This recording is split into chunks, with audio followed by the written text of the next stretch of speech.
Hi friends, நேற்று night dinner வந்து சீக்கிரமாகவே ரெடி பண்ணலான்னு சொல்லிட்டு ரெடி பண்ணுறேங்க. வந்து பார்த்தா காலையில் அடுப்பு வந்து க்ளீன் பண்ணுறதுக்கு டைம் இல்லை. அதனால் ஈவினிங் வந்து அடுப்பெல்லாம் க்ளீன் பண்ணி வச்சாச்சு. வந்த உடனே காய்கறிலாம் கட் பண்ணி வச்சாச்சு.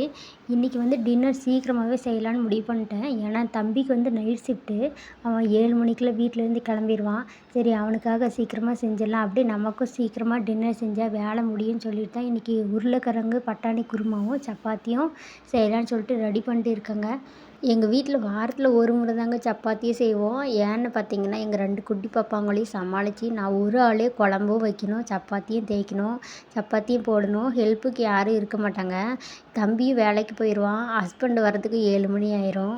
அதனால் பார்த்தீங்கன்னா, நான் வாரத்தில் ஒரு முறை தான் சப்பாத்தியே போடுவேன். நான் எங்கள் வீட்டில் வச்ச பட்டாணி குருமாவில் பார்த்தீங்கன்னா கேரட்டும் பீன்ஸும் போட்டிருக்கேன். ஏன்னா வீட்டில் காய்கறி கேரட் பீன்ஸு கொஞ்சம் மீந்துருந்துச்சு. அதனால் அதையும் போட்டு குருமா வச்சாச்சு.